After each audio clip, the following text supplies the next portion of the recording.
Hey guys, welcome to Question of Strength, where I basically tell you my opinion on a topic that interests me, then answer your questions, whatever they might be.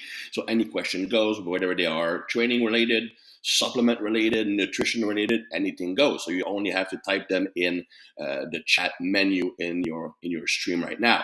Now, the first I want to cover a topic that has been on my mind a lot because I do receive some questions on that topic. What do I think about SARMs? SARMs are becoming somewhat popular because they are, I wouldn't say legal, but they're not illegal options to, let's say, be used instead of steroids because they are essentially doing the exact same thing as steroids are doing. Now, they are being sold as a safer alternative and a more legal or less illegal alternative, which attracts a lot of people because most people would like steroid like gains. But do not go on the cycle, do so because, well, they will be attracted to SARMs because they don't want to do the real thing because either of health reason or legal reasons. Now, the thing about SARMs is that SARMs, to me, it's actually a real gateway drug in the truest sense of the word. I mean, I feel that the gateway drug argument has been overdone when it comes to recreational drugs, especially when talking about things like marijuana, speaking as a gateway drug to harder recreational drugs. And I do not believe it's the case because people who love marijuana or pot are not likely to move on to different substances because it's a completely different experience, right? If they love what they're getting, they're not actually going to move on to other things because it's a completely different feeling. Whereas with SARMs, what they're getting is exactly the same experience as steroids, although at a weaker and less effective dose or less effective amount.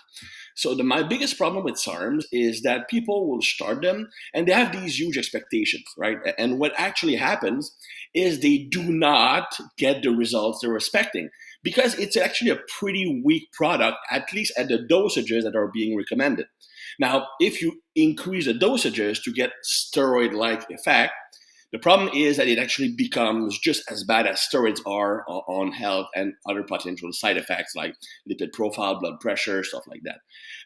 So yeah, they have maybe less impact on things like prostate, but the side effects at the dosages that would lead to steroid-like results are the same or similar to actual steroids. But if you use the dosages recommended, yeah, you will progress a little bit faster than if you're natural, but nowhere near what you expect out of drugs. So you will not turn into this muscular Hulk all of a sudden. So where it leads to is that when you are at these expectations and you actually get this, you are so underwhelmed, so maybe demotivated that it might actually hurt your likelihood of sticking with training or increases the chance of moving on to the real thing. Because if you make the decision to go with SARMs, it's that you actually want pharmaceutical helps to reach, let's say, supraphysiological results. So results you could not achieve with your own natural body. So once that decision is made, it's only a matter of which substances do you accept taking. So that discouragement, that decrease in motivation from the underwhelming results you got from compared to your expectations can easily lead to going on the dark side or the darker side in that case, and that can pile on. So I really don't like SARMs. I think it's probably one of the worst thing that ever happened to a training uh, because of that. I mean, it gives the illusion that you can get steroid like results without side effects. In reality, you will actually get steroid like side effects too. But again, these side effects will be dependent on the dose you're using.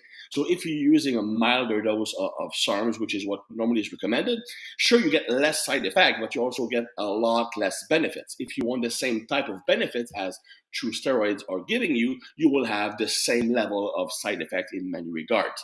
So it's untrue that it's a safer or safe alternative to steroids.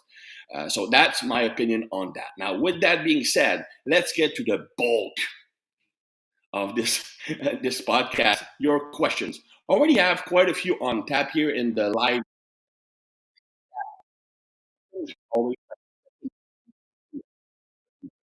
I also have some in reserve just in case you guys are too shy. But I do have several questions right away, so I'm going to start with them. The first one is tips on recovering from less wrist surgery. What workout can I do overall? The wrist affects lots of movement. Indeed, it does. Again, I'm not super comfortable giving you precise recommendations because I don't know the extent of your limitations or at the moment. What I can give you is some recommendations that I actually used with a high level bodybuilder who tore his biceps during contest prep. We were in Colorado training, and he was just playing with like these big medicine balls, like 30 or 50 pounds, and he wanted to see if he could throw it to the ceiling. And he threw it underhand, which puts a lot of strain on the bicep, and he tore his right bicep because, well, huge biceps, probably weaker tendons relative to the muscle, and not being properly warmed up, he tore his bicep. But he wanted to keep training. So after surgery, what we used was using things like this. Okay, this is like the ab straps that you can attach to the pull-up bar or anything. You bring your elbow in so that you can actually do pull-ups. You can do rows with that.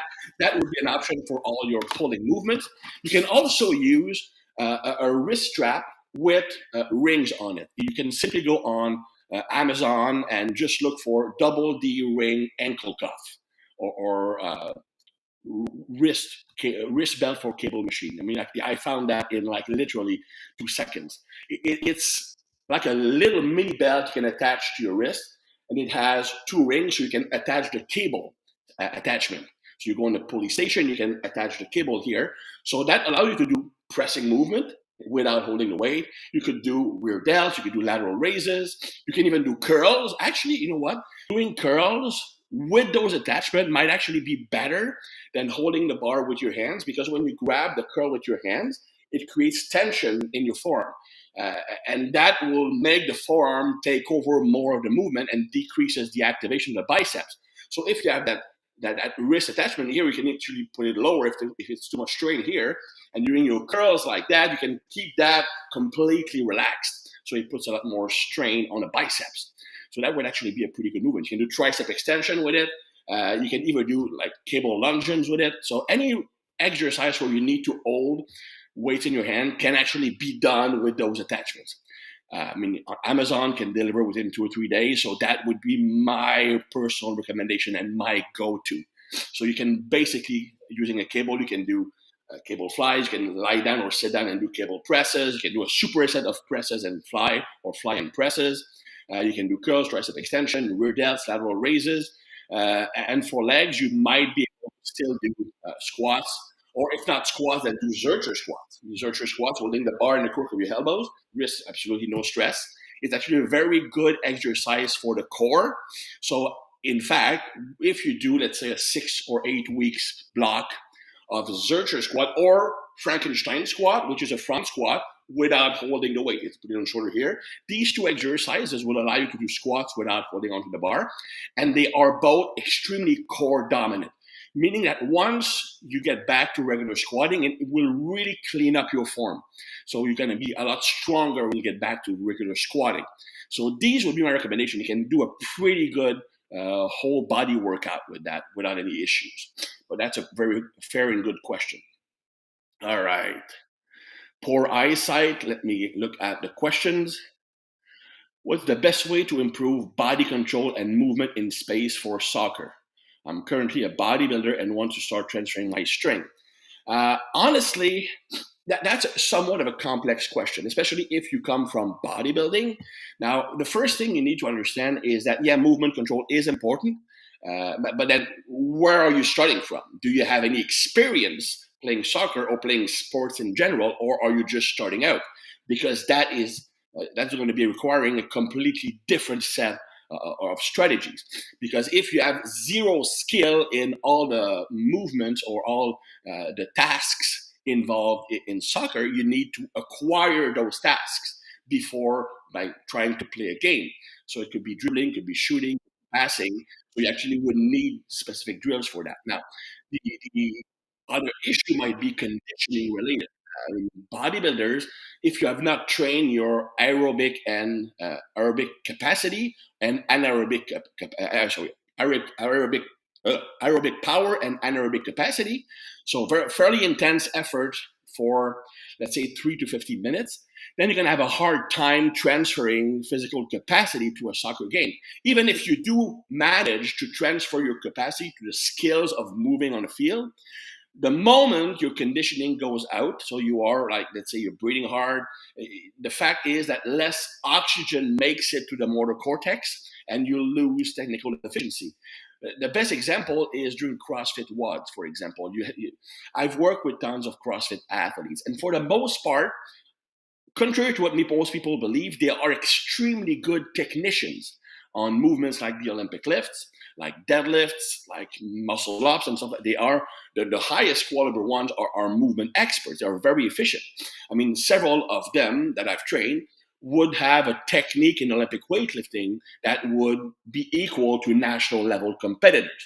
The issue is when you see WOD and they look like basically a spasmodic dolphin trying to lift the bar when they do a power clean, it's oftentimes because of the lack of oxygen leading to a decrease in motor cortex efficiency. So even if they're trying to maintain good form in a high rep WOD, the fact that they are in that fatigue state automatically decrease technical efficiency.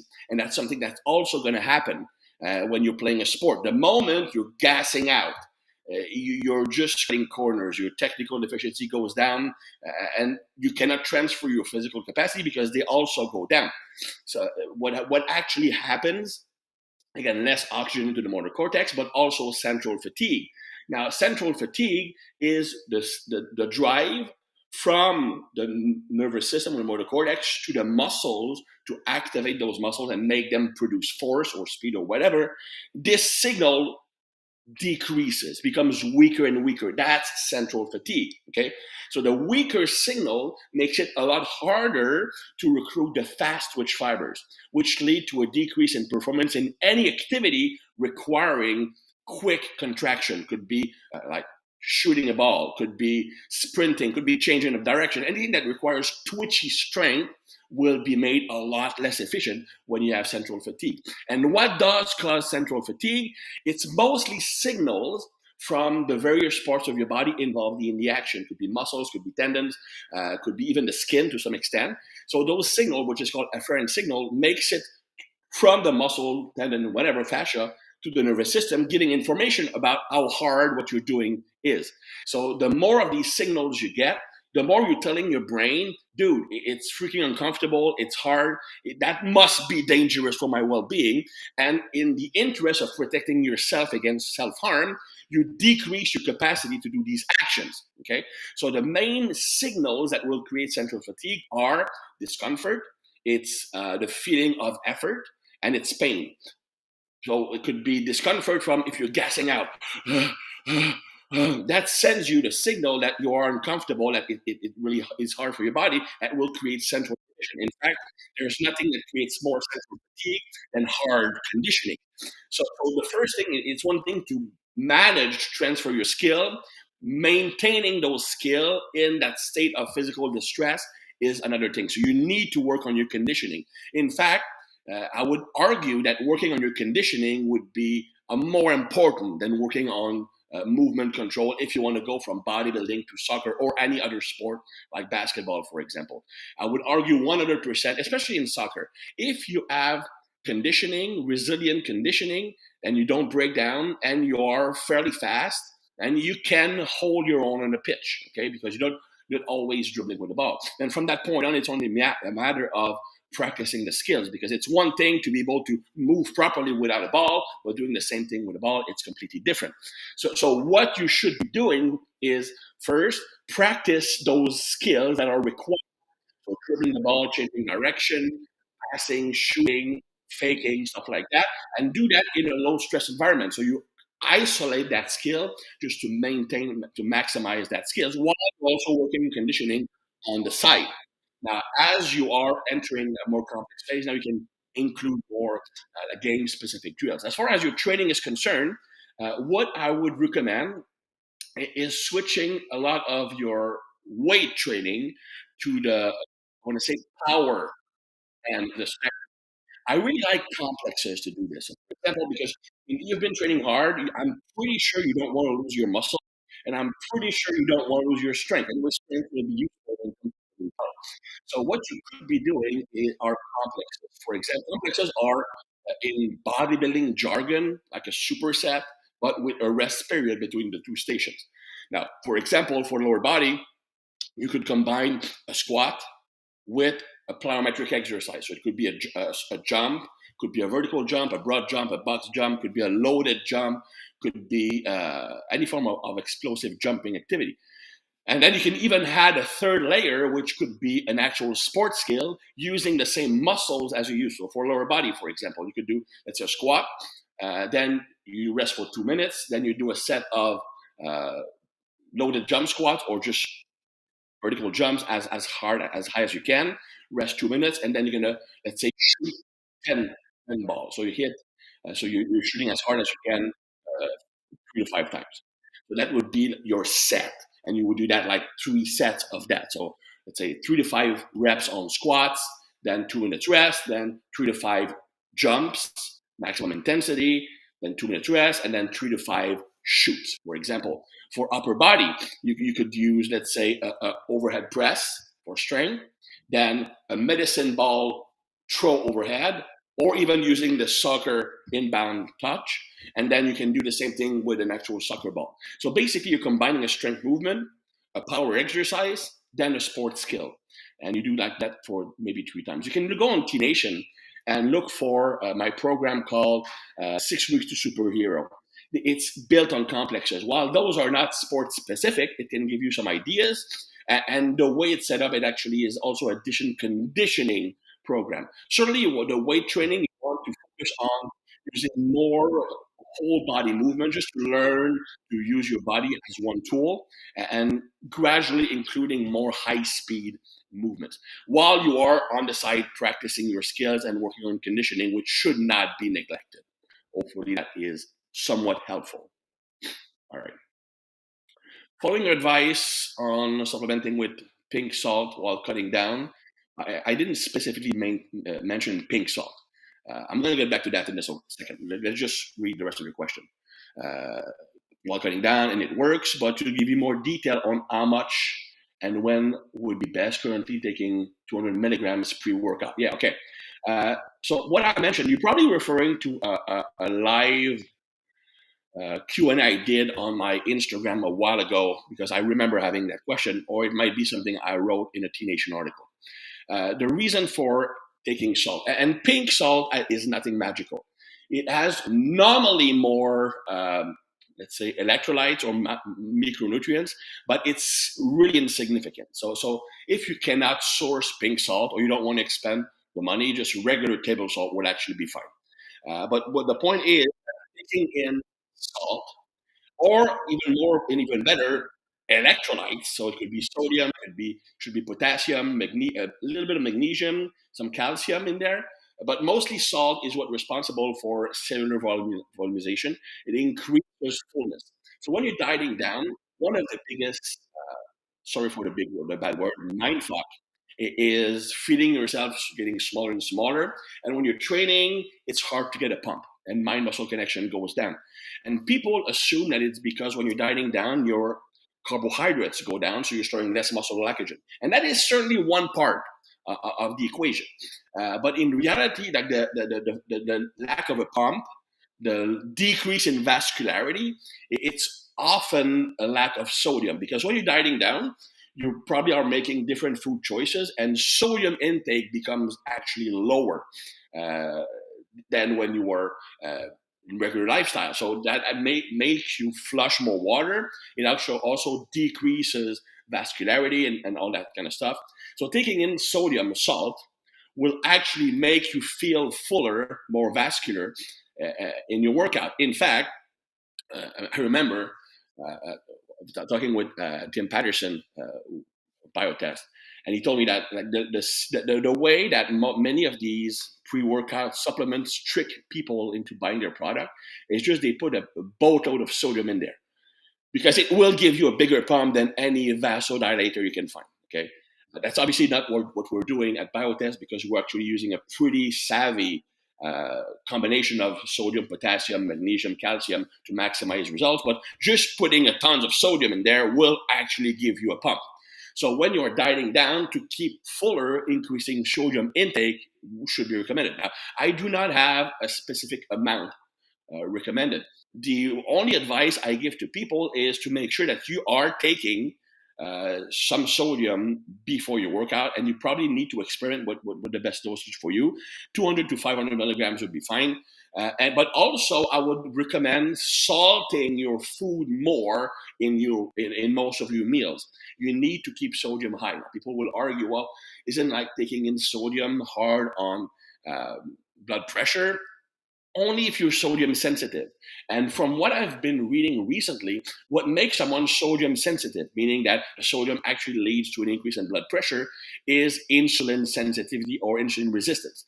If you have poor insulin sensitivity or you're resistant to insulin, then taking in sodium will bloat you up and will increase blood pressure. But if you're dieting down, you probably have a fairly low carbohydrates intake, or at least moderate, and you are improving your insulin sensitivity. So it's very unlikely that taking in sodium with your meals will lead to an increase in blood pressure. In fact, it probably will keep you in a more normal and palatable blood pressure.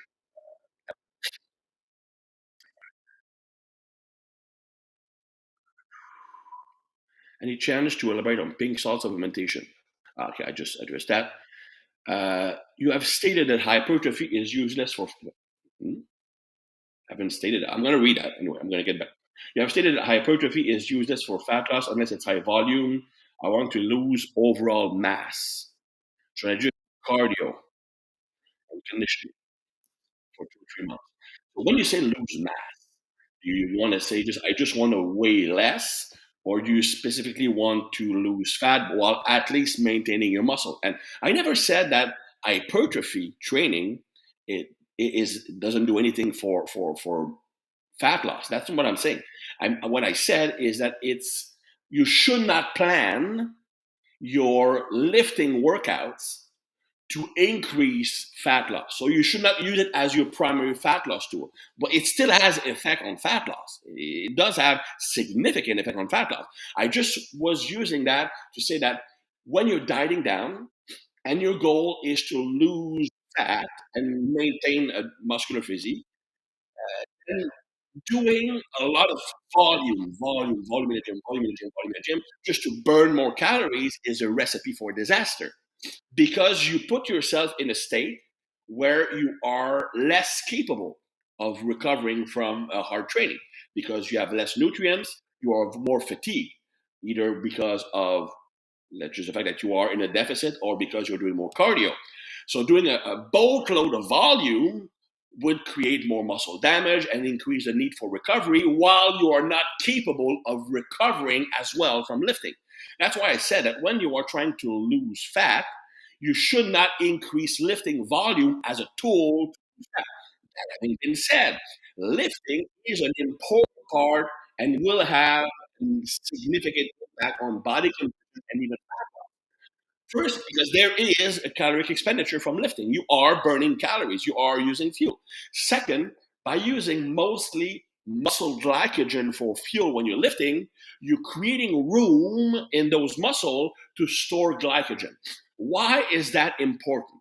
Glycogen is essentially carbohydrates. It's the storage form of carbohydrates. So when you are eating your meals, they will contain protein, fat, and carbohydrates.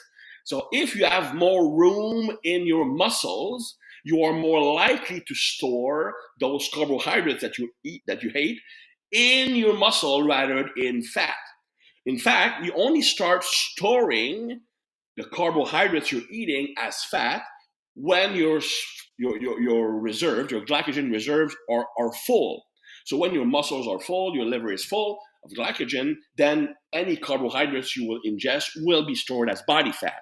But by creating room in those muscles, because the lifting uses muscle glycogen, you increase the amount of carbohydrates you're going to store in muscles. So you decrease the likelihood of storing them as fat.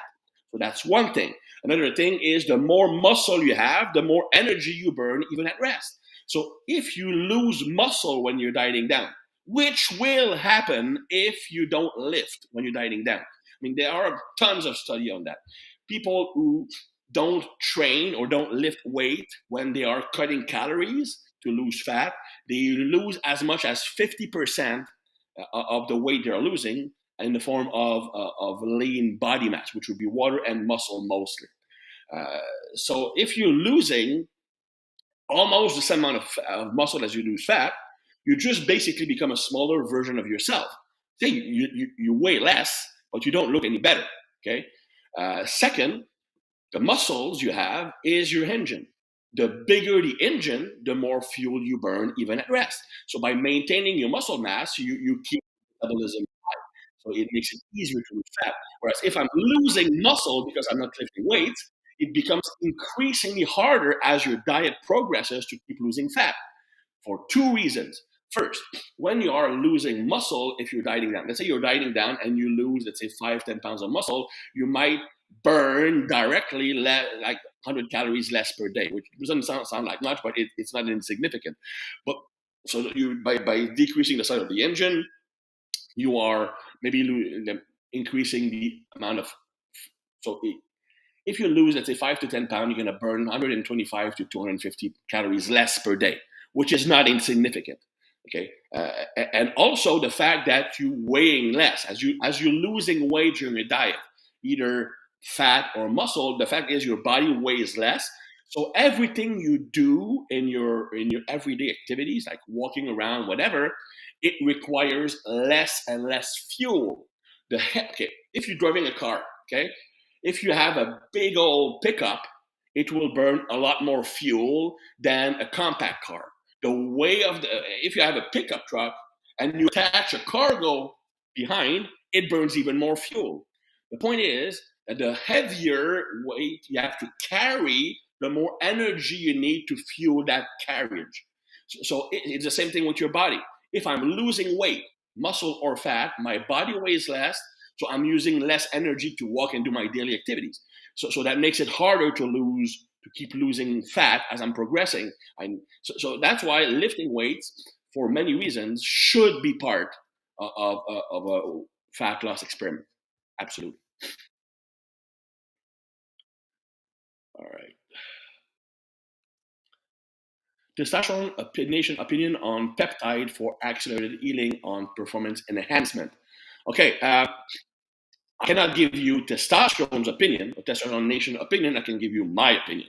Now, and it's weird. I did a podcast yesterday, hasn't been published yet, and we did talk about the issue. What do I consider to be enhanced and natural?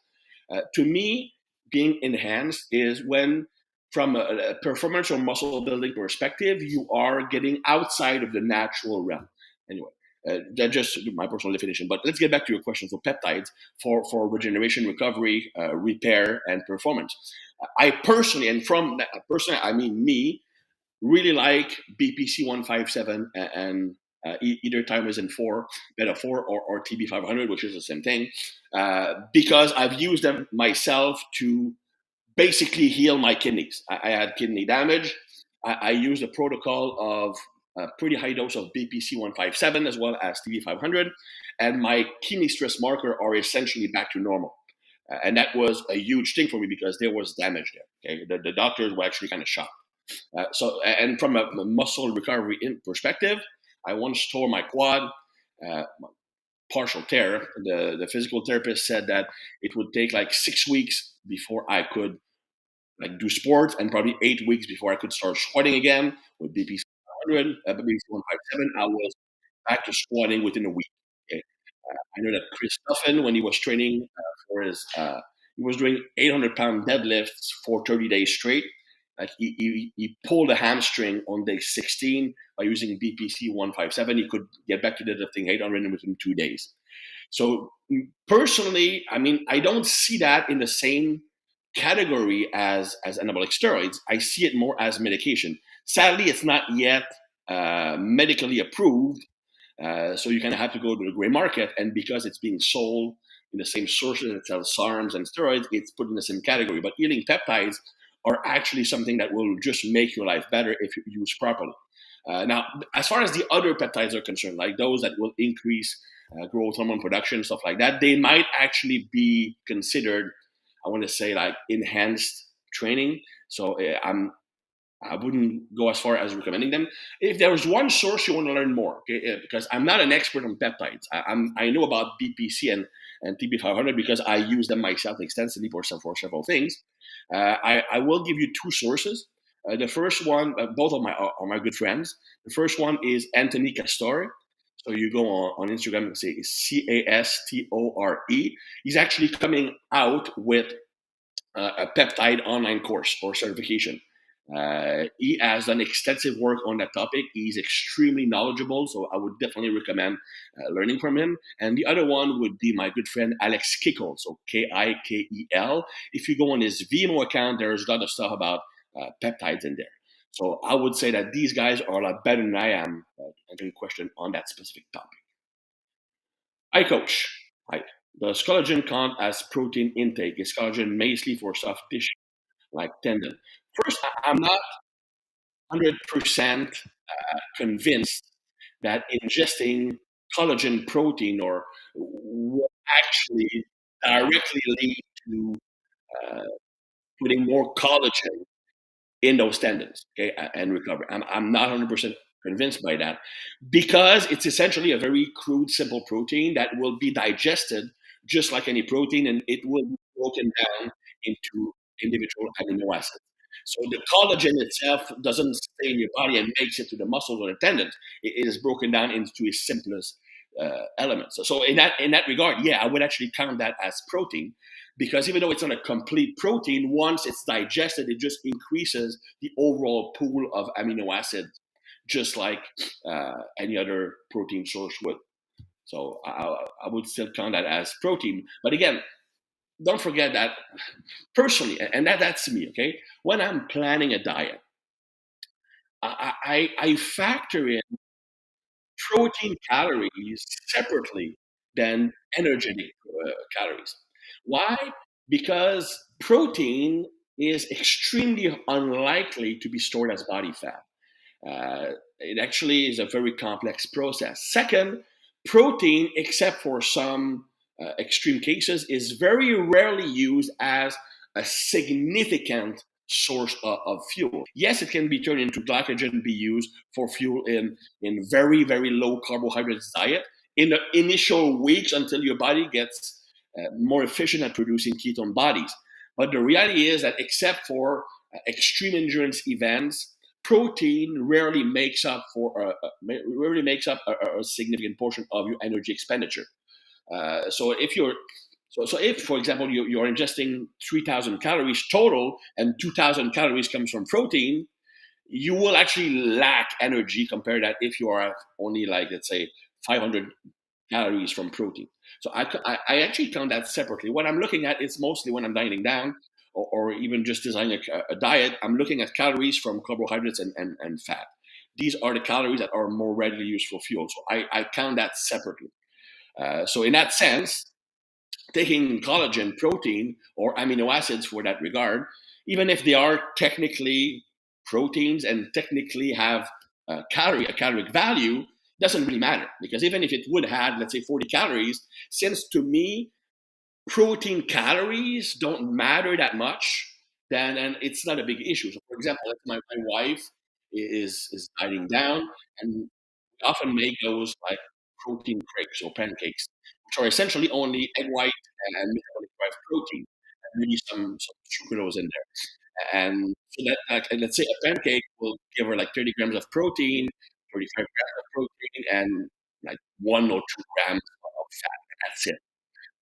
So last night she was telling me like, can I eat two pancakes instead of one because I'm super hungry? Dude, there's literally no chance that the second grade will ever pancake would be sort of fat. It just can't. So it actually is. You could eat 3 or 4 of them if you want. That really doesn't matter. So to me, that's kind of a mood question. So yeah, I would say that collagen should count as protein and calories, but really doesn't matter. Take for instance, soccer, pleasure. For context, I played for 10 years. Good. That means you don't have to focus on still a position. I keep changing my adductors when changing direction. How do I stop this? Uh, that's a good question. If you try to couple like a plank work, it might be the fact that you are uh, maybe too tight. So, what would I? It's kind of a hard question. I don't like injury questions because it's not my area of expertise. It's also very individually dependent. So your issue is probably more in the realm of force absorption. So, for example, your adductors might be, even if they're strong, they might be used to producing force extremely rapidly in the force absorption capacity. So it's one thing to produce force, to stabilize during a squat, for example, or even participate in the squatting motion because the adductors are trained when you're doing a full squat, especially if this stance is fairly wide. And it's a completely different one absorbing force during high velocity movement.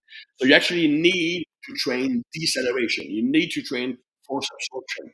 Now, on top of my head, it's kind of hard to give you specific force absorption exercises for the adductors. Anyway, even if I could not describe them verbally. You need to be explained. But one you should look for force absorption drills. So that could be plyometrics, could be side to side jumps, it could be landing on one leg, anything that forces the adductor to produce force or absorbing force.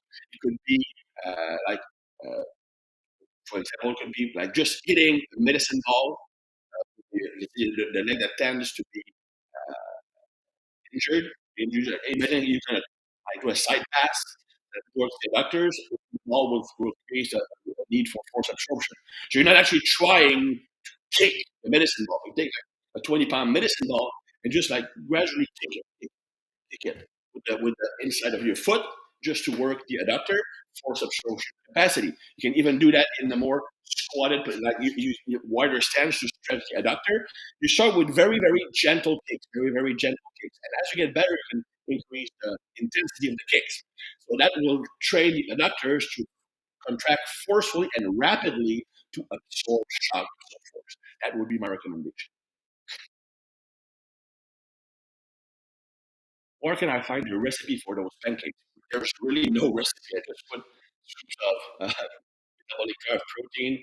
I like the vanilla one, and I can actually use maybe some vanilla flavoring for even more taste. And I just put egg whites and I mix. I want the amount of protein, because personally I would put like 4 scoops of protein and some egg whites as I make 4 grapes at the same time.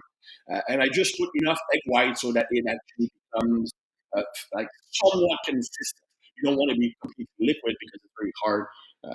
But that actually is just it. It's egg white, just for the proper consistency. It's 4 scoops and it's some sucralose and maybe some vanilla flavoring. That's it. It's super simple. At one point, it was actually my whole diet. Uh,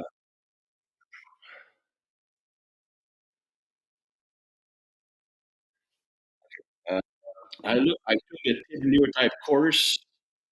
It's NFL, NBA, UFC season coming up, and you tell the neurotype of athletes from the pre-post game interviews. Uh, I wouldn't say pre and post games interview because the thing is that during those interviews, adrenaline is extremely high. And if it's post game, dopamine could be very, very high. And it's likely that serotonin will be low because of the whole stress of the game. So the persona of the person in the post game interview will likely be completely different than the baseline personality of the individual. Like me personally, of course, if you're interview me after a game or a competition or after a seminar for that regard, you would swear that I'm a type 1A because I'm extremely verbal, extremely extroverted, I'm confident, I'm funny. Uh, but that's nothing could be further from the truth because I'm actually in my normal personality is extremely introverted. It's extremely shy. I don't want to be the leader. So it's but the adrenaline completely changes my personality. So it's kind of hard to establish someone's personality based on a state that is different than their baseline.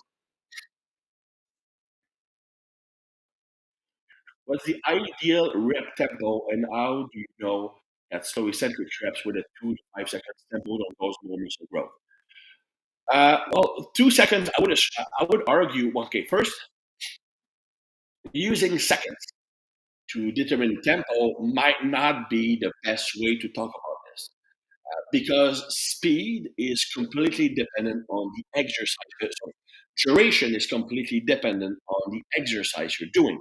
So, for example, a squat will have maybe a 2.5 feet range of motion, whereas let's say a wrist curl or a calf raise will have a 4 inches range of motion. So 2 seconds on squats is actually pretty fast. 2 seconds on calf raises is extremely slow. So it's not the duration that's important when we're talking about tempo, it's the speed of movement. We talk about angular speed, stuff like that, but let's just talk about speed. And again, depending on some movement, on a movement, a certain speed could last 2 seconds, on another one, it could last 4 seconds, for example. Yeah. But let's just stick with the tempo. Okay. A slower tempo is better than a fast tempo. During the concentric, that's 100% accurate. Because during the concentric, if you accelerate too much, you actually lose tension on the muscle. And tension is the primary goal, the primary trigger of hypertrophy. During the eccentric action, okay, faster can also be problematic because again it leads to decrease in muscle tension. So you certainly do not want fast eccentrics. The argument is that, for example, I would completely agree that a speed, let's say a normal range movement, like a bench press, like a squat, and that has roughly like a 1.5 or 2 feet range of motion, a two, a real 2 seconds eccentric or a real, let's say, 3 seconds eccentric is going to be more effective than a faster eccentric 100%. 100%.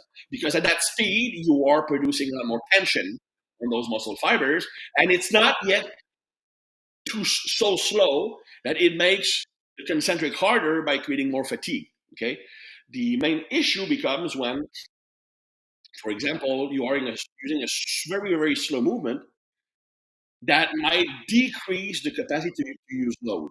Okay, and again, I'm not saying that very slow eccentrics don't work.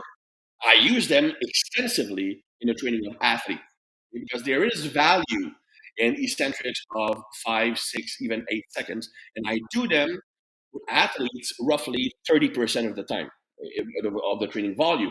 But I use them mostly as a way to strengthen tendons, improve movement quality, increase the stiffness of the core, and also essentially prepare the body for the heavier lifting. So I really like that.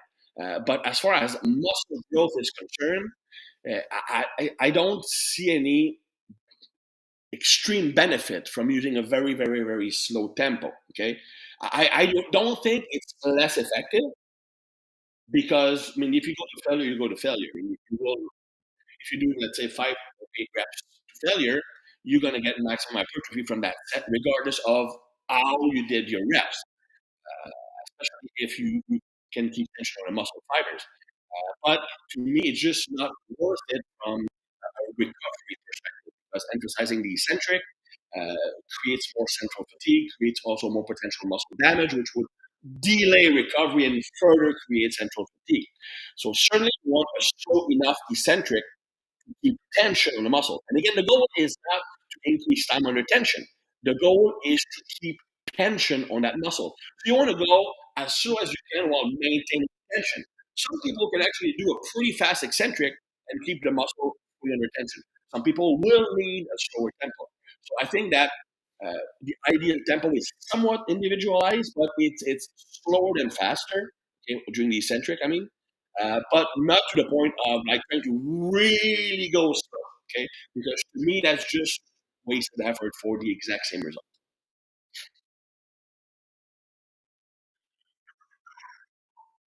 Following up on counting protein calories separately. So this time my maintenance is 2,000 calories, and if I'm cutting and I need to do 1,700 calories, can I count carbs and fat for? I wouldn't go as far because I would probably count. I still count calories. Well, again, that requires. Okay, let me use a better way. I don't use the BMI or caloric level calculators. First of all, they are pretty inaccurate for most people. What I do when I design a diet for someone is I have them record everything they eat for a week. Okay, so everything they eat or anything that has a calorie, they write it down with the amount and etc. Okay, and from that I calculate how many calories, how many proteins, fats, carbs they are taking on average per day. Okay, so we do that for a week. We can establish, for example, on average they take in, let's say, a certain amount of X amount of carbohydrate, of calories from protein, from carbs, from fat. And then I look at their body weight situation. After a week, is their body weight the same? Is it lower or is it higher? Because if it's the same, I can pretty much say that that average caloric intake or energy intake is their baseline, is their maintenance level. If the weight went down, then that amount of average calories that they're taking in is deficit. If they gain weight, we know it's a surplus. So depending on the goal, so from that data, what I look at is mostly carbs and fat calories.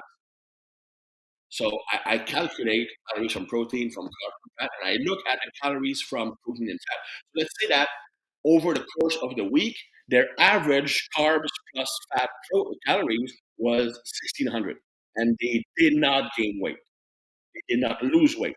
So I can assume that 1,600 calories per day of carbs and fat is their maintenance level. And I always put calorie protein at one or 1.25 grams per pound normally.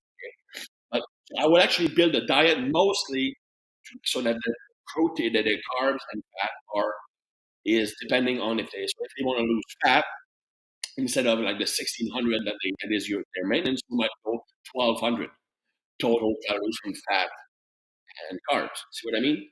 So yeah, it kind of means what you mean, but it's not like calories from proteins don't matter at all. So you still need to factor that in. So I just calculate both individually. But for example, if they are taking in their their protein intake is, let's say 1,000 calories from protein. If on one day they take in 1,400 from protein and they keep the same fat and carbs intake, they're not going to gain fat. So it doesn't matter. So we allow some fluctuation. Okay, but it's really important. I look at the calories from carbs and from protein. That's where I do my evaluation, and that's what I plan as far as caloric intake first. It does require a bit more work to be more precise. Okay, so we have more 48 minutes. Wow, that flew by fast. Let's take one more question that I have on tap. Uh,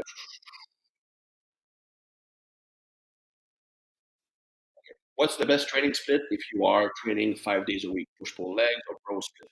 I think it's something I already answered. Okay. Uh, are neurological strain gains systemic or specific or particular movement pattern? So the person is a rower, they feel kind of fatigued. So can I maintain my sharp nervous system by training other muscles than the one involved in my sport? Okay, and that's a fair question, and I would say the answer is that most of the gains from power training or strength training are they are both systemic and specific to the muscle being trained.